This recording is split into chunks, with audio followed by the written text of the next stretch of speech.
Logo design theory is essential for anyone interested in creating strong logo designs that stand the test of time. This logo design theory class guides you through basic logo anatomy and terms. We will review all the different logo categories and show stellar examples of each.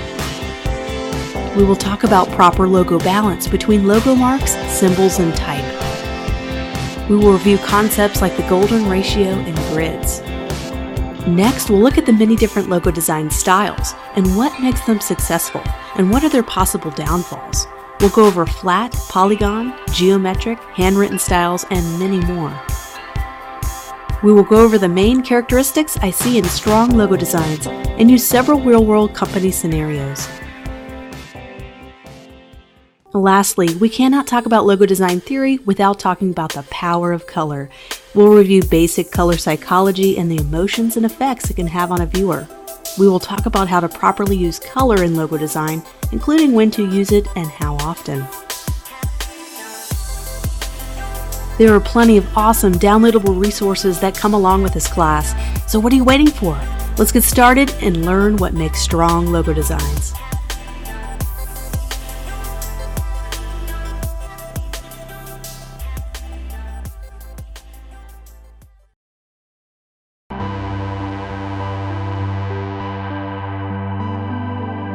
There are many different forms and styles of design used in logo creation, but logos all have a general form and basic anatomy. This lesson will review the structure and anatomy of great logo designs. We'll also review the many styles, forms, and flavors they can come in. First of all, what is a logo? Can a symbol without text or a company name be considered a logo? Let's break all this down. A logo type is a written type or characters that make up a company or logo name. For instance, in this example, Racing Revolution will be the logo type. A logo mark is the symbol, icon, or graphic that's included in the logo but is separate from the type or typography. A great logo design will be a logo mark that can exist outside of the logo type and still be recognized. The best example of this in action is Apple. They do not need to have a logo type or words next to their logo mark to let the consumer know it's an Apple product. They understand this simply by looking at the logo mark. A logo mark and a logo type put together create the full logo. Not all logos require a logo mark or symbol to be successful. Take, for instance, this logo. It only uses typography or text, but it remains effective and recognizable with no need for a separate graphic or symbol. Now, can a logo mark or symbol exist without the type or the company name, so the logo type? This is where it starts to get a little bit complicated. Yes and no. Our Apple example, the logo works without the use of typography, and you can see on their website the absence of the type or company name next to their main logo in the website header. This is because the brand is one of the most recognized brands in the world.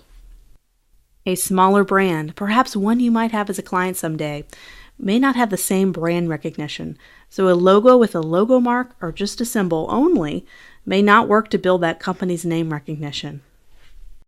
A combination of a logo type and a logo mark inside one concise shape or symbol is called a badge or a seal logo. Sometimes they're referred to as emblem logos. These are special as they combine both type and symbols to create one flexible graphic. The great thing about seals and badges is they reduce the need for two separate objects, making them versatile and applying them to a wide variety of products and placements very easily.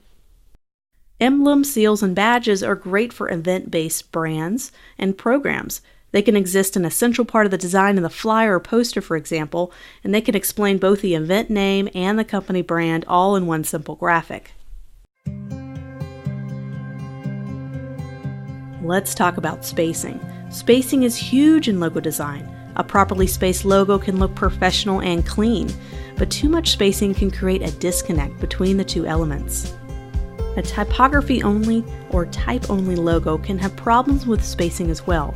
If the characters are too close together, it can seem crowded and overwhelming. If the gaps are too wide, there can be the same disconnect with the characters in the logo or company name. What is the proper spacing for logo design elements? There are several tools and methods you can use to find the proper spacing, including grids, to find the right spacing for your logo elements. Grids can be used to create the same space between characters, for example, making sure there is even spacing to create that clean professional look. Not all logos need a grid to be successful.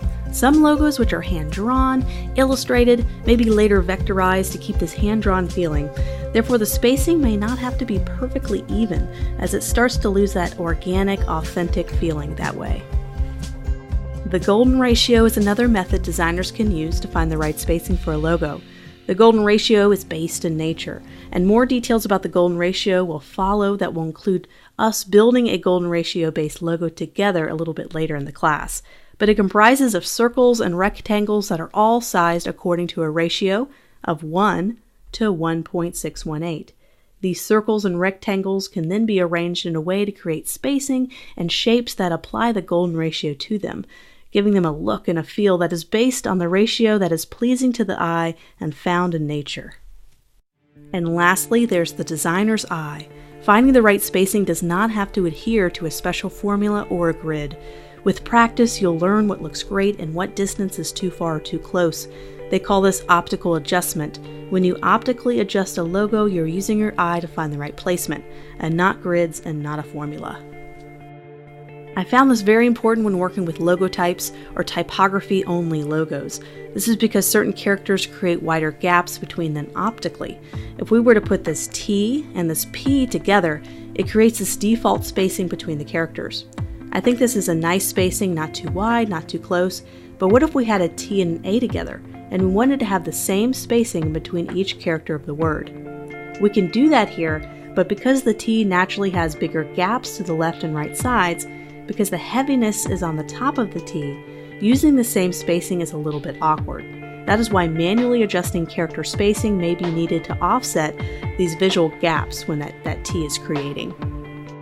The act of manually adjusting the spacing between type characters is called kerning, and we'll do plenty of that when we work on logo projects together. Now it's time for the balance of the logo, and finding the right balance in a logo design is critical. I find a lot of designers like to create large logo marks or symbols, but leaves this seemingly tiny logo type in its wake. Hard to see and hard to read. Company name recognition, as we reviewed earlier, is essential to a newer or budding brand. Being able to have the type be readable but also balanced with the symbol is good. Neither the symbol or the type should overwhelm or take over. There should be a balance in the logo. And a lot of times the grid can come in handy in finding the right balance between this, like in this example, where the size of the logo mark and logo type are figured out by making the symbol half of the width of the text, using the grid to figure out exactly what that is. There are different terms you may have heard related to different types of logo design. I'm going to go over a few so you can get a good visual description of a few of the main ones. Monogram logos, or you might have heard the term abbreviation logos, they consist of the initials of a company.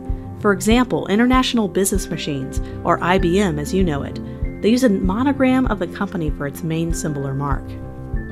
Word marks. Another name is logotypes, as we discussed earlier. Word marks are basically logotypes and type-only logos that consist of the company's name only. Google and FedEx are great examples of this in action. Emblems are other names or seals and badges, and they consist of a combination of type and symbols into one shape. We talked about this a little bit earlier, but that shape can be endless.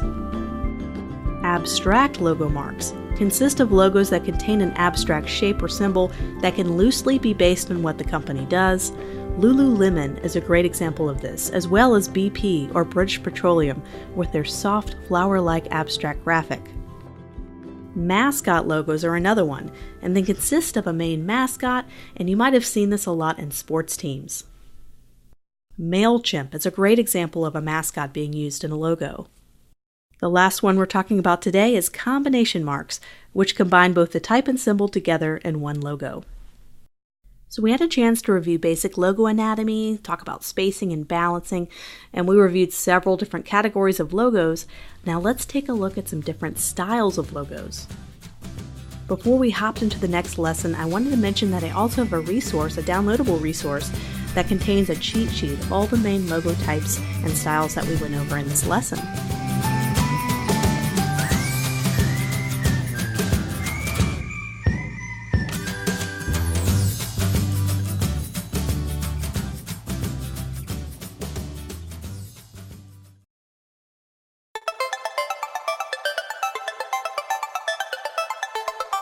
Logo styles can vary wildly, and there are many to go over. Before we begin, I have a logo style cheat sheet as a downloadable resource. These aren't the only logo design styles out there. There can be hundreds. Main logo categories like seals and word marks, the ones we studied in the last lesson, never change. But logo styles do, with new styles added each year, while other styles falling out of fashion. The first style we're going to talk about today is flat design. A super popular style as of late, it requires a logo to use simple shapes and vector graphics to create a sense of depth. The requirements for a flat design style is no use of blurred shapes or drop shadows. Usually they're solid colors without the use of gradients, and the flat design style remains simple and clean, with as little design elements to use as possible. These are flexible, versatile logos because of their simplicity, and they can easily be applied to a multitude of products. Illustrative, script, and hand-drawn logos are the trending style as of late, and I think these are popular because brands and companies want to appear more authentic and relatable, and it's a great way to have a logo that emulates this authenticity. As a designer, this one is the toughest style to master because it requires some comfort with drawing and illustration, a skill that is sometimes comes more natural to some people than others. In this class, we'll try to illustrate a hand-drawn logo to see if we can master this technique with a little practice. I think companies and brands are going to continue to move toward this direction, so it's our job as designers to be prepared for what lies ahead. Grunge-style logos use gritty textures with holes, rips, and sometimes destroyed edges. These rough logos can give a logo a sense of rawness and a worn look. The texture adds depth and character, and the key to a great grunge logo is a more subtle use of texture, one that will not interfere with the readability or logo and the type. Geometric logos use a combination of basic shapes to create a geometric pattern. They're sometimes created by using grids. This example here was created using the isometric grid, which we'll use later on in the class. You can also use standard grids to create a multitude of shapes that come together to create one unique shape. Geometric logos can be simple and clean, yet some can have detail and be very ornate. Geometric logos can give the logo a modern, clean look. Gradient and gradient overlay logos use a combination of gradients or blending modes to create a sophisticated, layered look. They can provide big pops of vibrant color and create an endless amount of intersecting shapes in the in-between areas. Eye-catching and beautiful, this logo style is great for giving off a youthful, energetic vibe. Crest-style logos are a fantastic way to organize those logos that need many lines of type, including an established date, maybe a subline of the company or a byline, and also a main company name. Accompanying symbols can also be used in the crest to further explain the company's mission and values. Next up are polygon logos, and they use a combination of geometric shapes, but mainly triangle shapes, to create a computer-generated 3D look. Technically, polygon logos use solid colors, not gradients, with different light and dark values at the same color hue to create the effect of shadows and highlights, without the graphic actually being in 3D. Similar in style to geometric logos, polygon logos can create a sense of depth and complexity, giving a logo a contemporary appearance. Golden ratio style logos use the golden ratio to piece together their elements. These intersecting circles, which follow the 1 to 1.61 ratio, create shapes and curves, which paired together can create animal figures, letters, and more. The golden ratio logo is used often by design experts and ad agencies to show the client that design has a sense of purpose. It had a method of creation and was created by using a system, not just created because it looked cool. Creating logos with the golden ratio can be hard to master at first, but worth the extra effort to look a little professional. Negative space logos are a pure joy to look at, especially when you discover that the shape created while using the negative space. The negative space is the space created by the absence of a shape. Take, for instance, this logo. The negative or blank space that's created by the O is transformed into a bomb, and the same thing goes for this lamp logo example. With a natural space that's left by the closed counter of the circle area of the A, it's transformed into an object that can help the logo exist with less stuff and symbols. Negative space logos utilize this negative space to reduce the amount of illustration that's required to create a symbol. leaving it much more clean and has a simple appearance.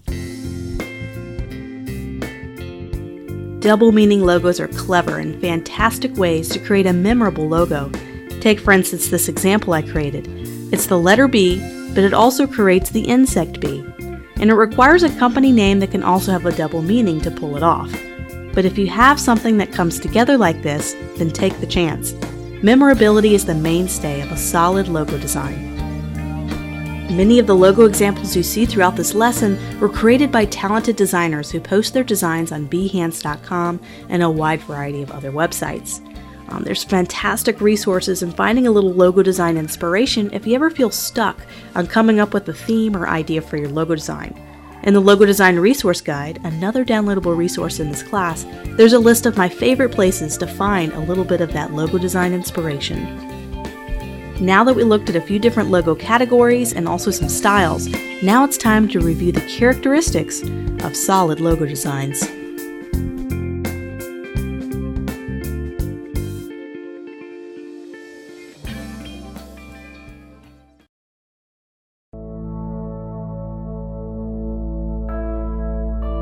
What makes a great logo design? What makes for solid branding? These are questions we will answer throughout the section as we look at solid examples of each. Logo design is the mainstay of graphic design. As a graphic designer for over 14 years, I've designed logos for a wide variety of clients, for both profit and non-profit clients.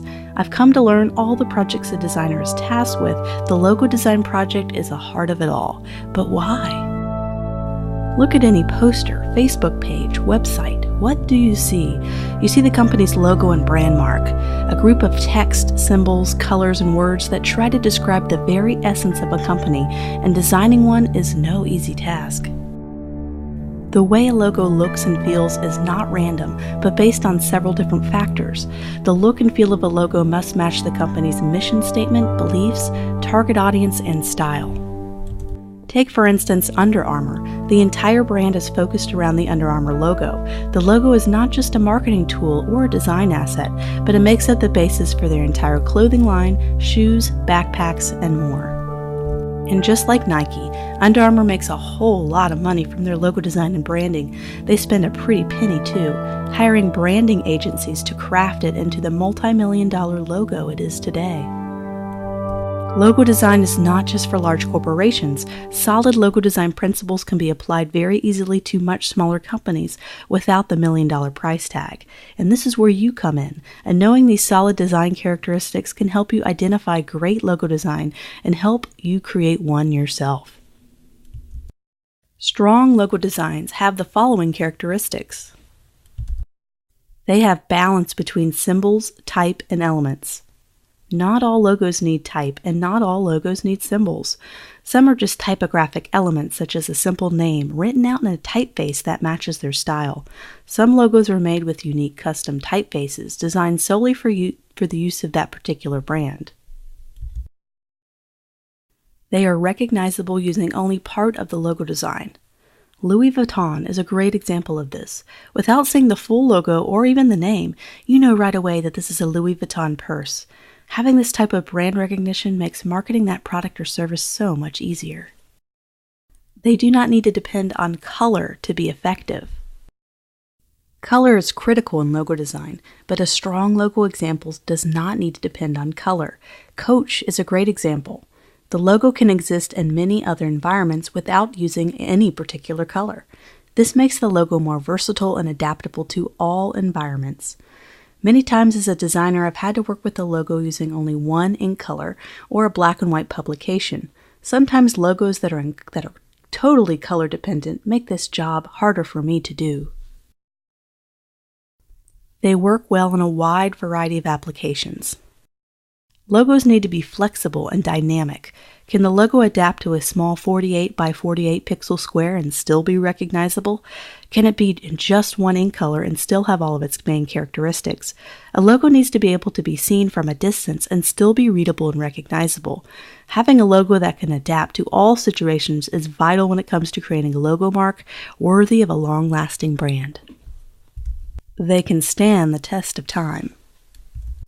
Logo redesigns can be expensive, not because you have to pay the designer to redo one, but the cost of reordering letterheads, business cards, packaging, and products with the new logo, it really adds up. Uber recently did a rebrand back in 2014. In 2018, they decided to refresh the brand once more with a new logo and branding. They now have to switch all of their print and their digital assets to the new branding and logo mark, a very expensive endeavor.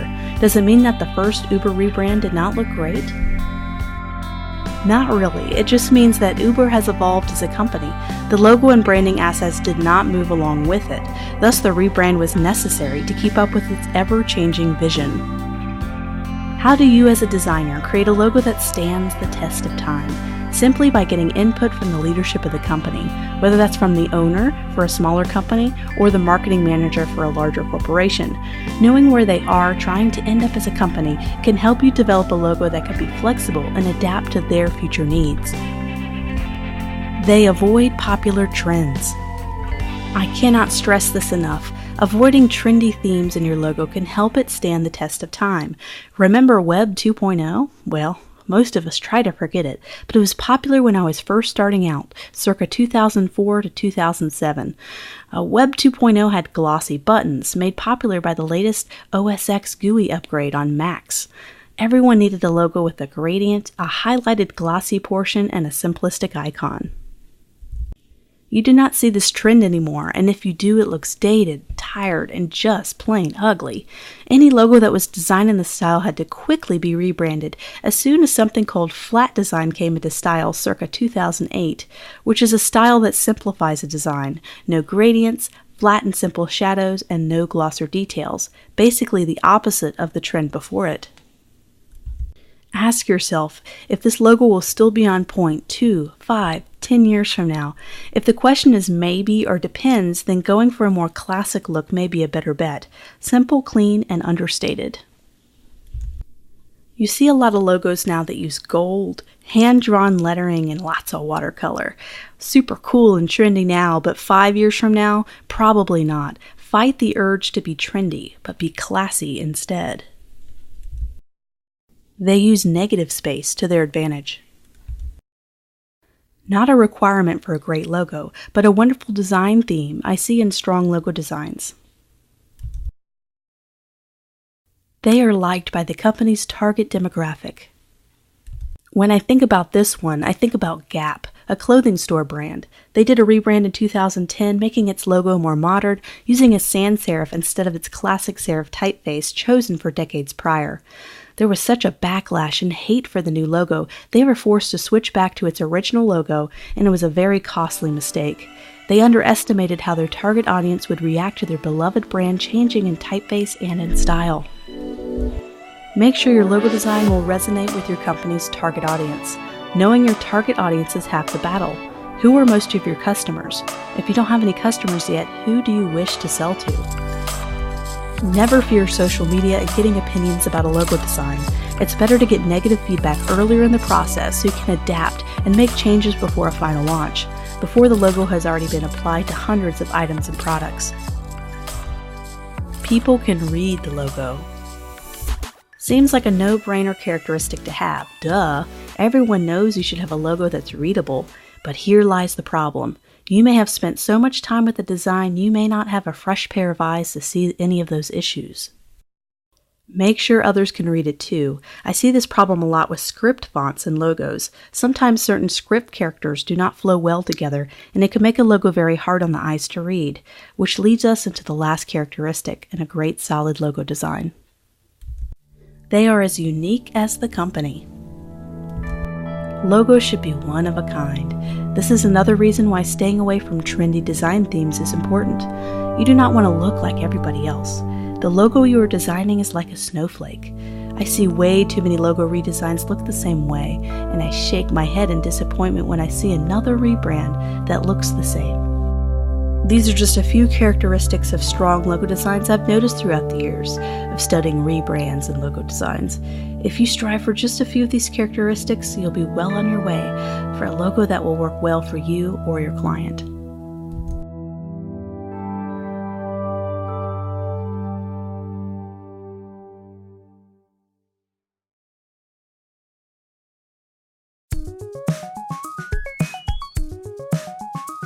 Not all logos need color, but when they do need color, it could be a huge part of crafting a logo's feeling, mood, vibe, and tone. You might already be familiar with the color wheel, an organization of color hues in a circular format. Certain colors exude certain emotions in the right situations. I put together common feelings, emotions, and terms commonly associated with various colors around the color wheel. Now let's first review the warm colors like reds, orange, and yellows. Red. Popular uses of red in logo design are social media companies, and you see it a lot in the food industry. They can grab one's attention and cause a sense of alertness, exactly what a fast food restaurant wants to go for, to get your attention when driving down the road. Next time you go to a grocery store, take a look at the packaged food products aisle. Red will be your most commonly used color. As we move along the color wheel, we get to orange. And orange keeps some of the enthusiasm and excitement of red, but it also starts to combine the energy of yellow. And you'll continue to see orange commonly used in beverage drinks and the food industry. As we move firmly into yellow, yellow's energy is undeniable, but can also be one of its biggest weaknesses. Alongside pink, yellow is one of the least used color for logos and brands. It's powerful and can be overused easily. It could be a great complement color alongside other colors. For example, the Google logo, which uses yellow, but not as the single primary color. This does not mean you avoid yellow entirely when crafting your logo design palette, but it should be used cautiously, as yellow tends to be hard to print and read if used improperly. There is a reason why green is the color choice of many cleaning industries. Green equals clean, but it also equals nature. Green can also be used heavily by the financial industry to display a sense of wealth, but also success, as green is commonly used to show profits and growth. As you can see, green can mean many things: cleanliness, natural, organic, and success. There's no wonder that alongside blue, green is one of the most commonly used color palette choices used by major brands. Cyan. A unique color, not as commonly used as some of the others like green and blue, but it combines green's organic clean feeling and blue's calmness to create its own unique blend of the two. You may commonly see biotech startups use cyan. Blue is the most commonly used color for brands worldwide, and there's many reasons why, because it evokes emotions like stability and calmness. Banks love to use the color blue for that reason, especially with banks losing trust since the 2008 recession. You also see it used by industrials and those in the manufacturing industry. The healthcare industry loves purple. It mixes a bit of the stability and calmness of blue, yet it starts to take on a bit of warmth and vibrant tones, giving it a little kick. HTML Purple is commonly associated with royalty and sophistication. It's also commonly used in the hospitality industry for that very reason. What is it? I don't understand. As we start to move along the color wheel, back around to the energetic, powerful, warm colors, we start to adapt a sense of passion and love. Pink is a tough color to use because of its strong association with it being a woman's color. You can either have another HTML have a chance to really shine as that mindset starts to shift in the future. So there's really three when options creating for this every color wheel single graphic, box. I started to really see the connections all these colors has a start to different make. purpose. And basic and color box theory, is displayed the color differently and the by color that's the default by exact the browser. opposite color on the other side of the wheel is called a complement color. And these color combinations seem to work well together because of this association. And they also have the most contrast of all the color combinations because they're on the opposite of each other, which helps. For example, yellow and purple are opposites on the color wheel, thus complementary colors. But I also notice when it comes to color psychology that they're also both the least used colors in logo design. Analogous colors are those on the color wheel that are next to each other, and they have the most sense of harmony as they do not jump wide distances in the color wheel, having a lower contrast and having less conflicting color palettes. I found it very interesting that analogous colors make great logo combinations because of this sense of harmony. It was also interesting to note that the color blue was associated with a reduction in appetite, and I don't think that's by accident, as the food industry gravitates more toward the warmer reds and oranges. It is fascinating that the colors used by top social media websites were either blue or red, with other colors being used a lot less. The fact that blue and red are polar opposites in terms of being on the color wheel and color psychology, it was telling that social media companies wanted to evoke strength or calmness depending on what the platform was. Not all logos use just one color. Companies and logos can evoke several different emotions around this color wheel by combining colors to create a logo color combo or color palette. Some logos have one primary color, but this can also exist by using several chosen secondary colors, so it can adapt to many different situations. This color wheel graphic is available as a downloadable resource in this class if you really wanted to take the time and study it in more detail. Finally, another great resource that's available online to you is color.adobe.com. This is a great resource for finding and applying color harmony rule to the color wheel. The color harmony rule are the various rules and color combos like triad, complementary, and analogous colors.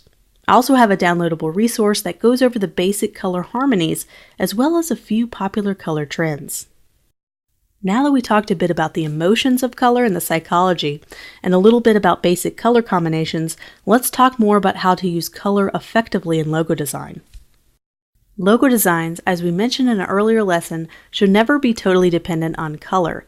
Color can help bring it to life, but it should also be able to stand alone and just plain black and white if required. So knowing this rule, when we do use color, it should be done with intention. You never want to overwhelm a logo with color, and sometimes just small important elements can be highlighted with color. Sometimes having the company name or logo type be a neutral gray or black color can help a logo mark with color really stand out, but not overwhelm the entire logo. You need to be aware of what background the logo will be placed on. The most common background color used is white. If your logo uses a bright color that has a low contrast with white, it might not show up very well. If you have a logo on a dark background and you use a darker color, that contrast may not be big enough for the logo to be readable as well. That is why it's nice to develop a logo that can work in just black and white, but also if you use color, it works well on both lighter and darker backgrounds. When I develop a logo, I place it on both to see how the color palette is working out, and there are times when I have to tweak the shade of the color used for it to work on a darker or a lighter background. Developing a logo color palette can take some time, and we'll get a chance to use mood boards and other methods of finding the right color choices for our logo in the project-based portion of this class. Now that we established some great logo design theory, we've studied color, anatomy, styles, categories of logos, let's begin by creating our first project together. I'll see you there.